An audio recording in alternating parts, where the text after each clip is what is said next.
الحمدللہ،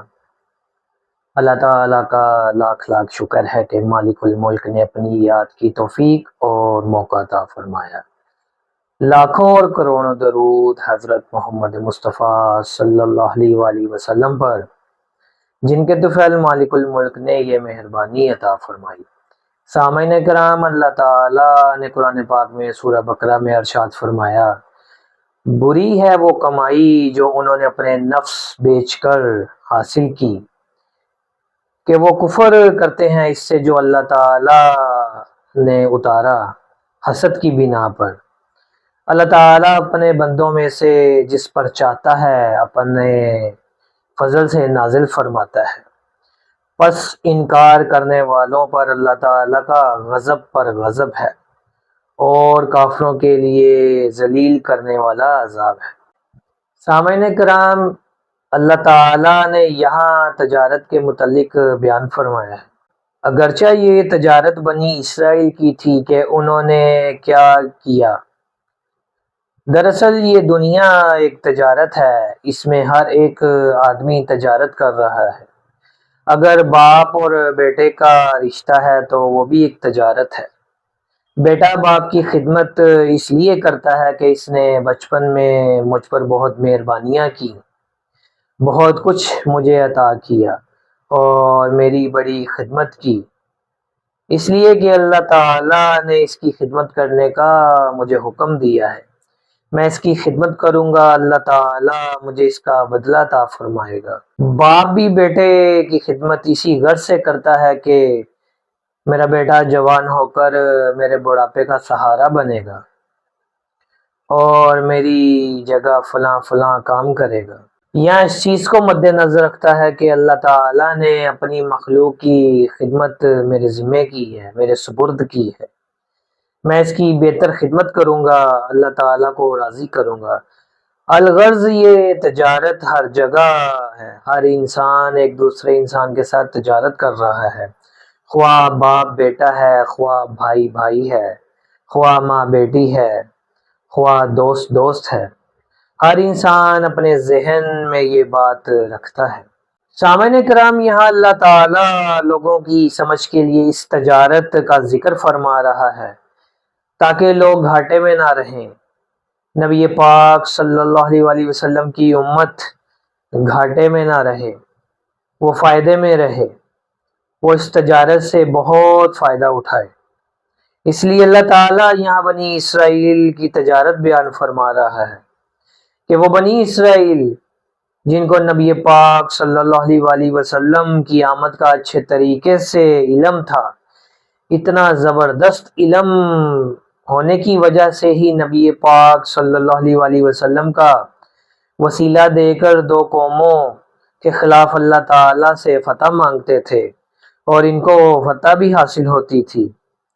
رسول پاک صلی اللہ علیہ وآلہ وسلم کی تمام نشانیاں جو تورات میں بتائی گئیں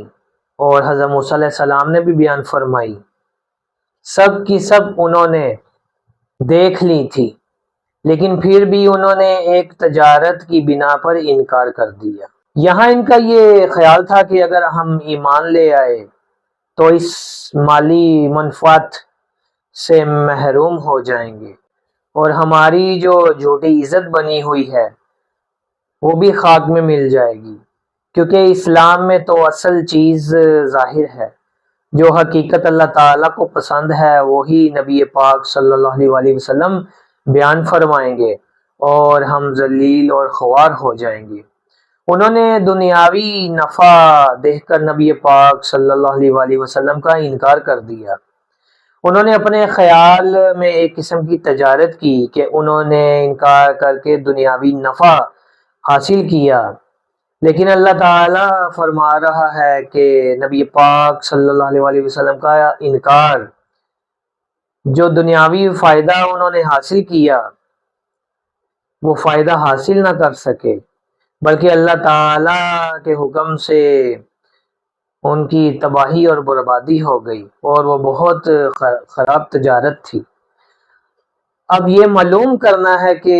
کون سی اچھی تجارت ہے تاکہ ہر انسان اچھی تجارت کرے اور اس اچھی تجارت کے متعلق اللہ تعالیٰ نے قرآن پاک میں ایک جگہ بیان فرمایا،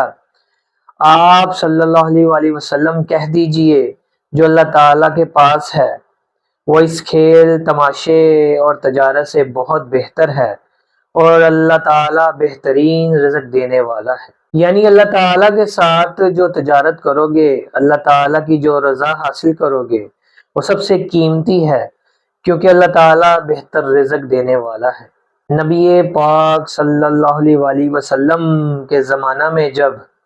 ایک مرتبہ حضور صلی اللہ علیہ وآلہ وسلم مسجد نبوی میں خطبہ جمعہ ارشاد فرما رہے تھے تو باہر سے قافلے کی اطلاع ملی کہ قافلہ تجارت آ گیا ہے۔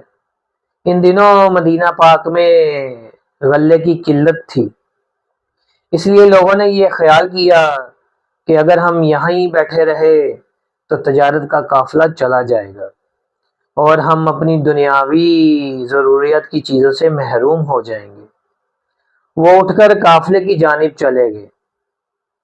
اللہ تعالیٰ کو یہ بات ناگوار گزری اور حکم فرمایا کہ تم نے بہت بڑی غلطی کی کہ تم اپنے آقا، اپنے مولا، میرے محبوب صلی اللہ علیہ وآلہ وسلم کو چھوڑ کر چلے گئے۔ تمہیں حضرت صلی اللہ علیہ وآلہ وسلم کو چھوڑ کر نہیں جانا چاہیے تھا۔ یہاں بیٹھے ہوئے تمہیں دین اور دنیا مل جاتی، لیکن تم دنیا کی طرف گئے، تم دین اور دنیا دونوں سے محروم ہو گئے۔ گویا اللہ تعالیٰ ارشاد فرماتا ہے کہ اگر تم چاہتے ہو کہ اچھی تجارت کرو، اچھی چیز خریدو اور تھوڑے دے کر بہت زیادہ فائدہ حاصل کرو تو تمہیں میرے محبوب صلی اللہ علیہ وآلہ وسلم کے قدموں سے لپٹنا پڑے گا، تمہیں میرے محبوب صلی اللہ علیہ وآلہ وسلم کے ساتھ تعلق پیدا کرنا پڑے گا۔ سامعین کرام، بنی اسرائیل کے قصے جو اللہ تعالیٰ قرآن پاک میں ارشاد فرما رہا ہے کہ انہوں نے اللہ تعالیٰ کی رسول صلی اللہ علیہ وآلہ وسلم کو چھوڑ کر دنیاوی منفعت کی طرف خیال کیا، وہ سارے کے سارے ذلیل و خوار ہوتے رہے۔ لیکن جو اللہ تعالیٰ اور رسول صلی اللہ علیہ وآلہ وسلم کی تابعداری اور غلامی اختیار کرتے رہے، اللہ تعالیٰ صاف صاف بیان فرما رہا ہے کہ انہیں دونوں جہانوں میں سرخروئی اور سرفرازی حاصل ہوئی۔ اللہ تعالیٰ بہت سے دلائل اور تاریخ بیان کرنے کے بعد ایک سبق دے رہا ہے کہ جو تجارت بنی اسرائیل نے اپنے خیال میں کی تھی، اللہ تعالیٰ کے حکم کو چھوڑ کر، اللہ تعالیٰ کے رسول صلی اللہ علیہ وآلہ وسلم کو چھوڑ کر، وہ انہوں نے بہت بڑی غلطی کی اور نقصان والی تجارت کی تھی۔ یہاں ایک بہت ہی پیاری بات جو خاک کو نظر سے کیمیا کر دیتے ہیں، کاش ایک گوشہ چشم ہماری طرف بھی کر دے۔ وہ لوگ جو صرف اپنی ایک نظر سے مٹی کو سونا بنا دیتے ہیں، ہو سکتا ہے کہ وہ مجھ پر اپنی نظر کرم فرما دے۔ سامعین کرام، میری دعا ہے کہ اللہ تعالی ہماری حفاظت فرمائے، ہمارے خیال کی حفاظت فرمائے، ہمارے دل کی حفاظت فرمائے، ہمارے دماغ کی حفاظت فرمائے، ہمارے ہاتھوں کی حفاظت فرمائے، ہماری تمام چیزوں کی حفاظت فرمائے، ہماری ہر چیز کی حفاظت فرما کر اپنی غلامی میں، اپنی محبت میں قبول فرمائے۔ سب سے قیمتی چیز نسبت رسولی صلی اللہ علیہ وآلہ وسلم ہے، کیونکہ ہمارا ایمان ہے، اللہ تعالیٰ کا حکم ہے، نبی پاک صلی اللہ علیہ وآلہ وسلم کا فرمان ہے، اور قرآن پاک میں الف لام میم سے لے کر والناس تک اس کی وضاحت کر دی گئی کہ دونوں جہانوں میں سب سے قیمتی چیز نسبت رسولی صلی اللہ علیہ وآلہ وسلم ہے۔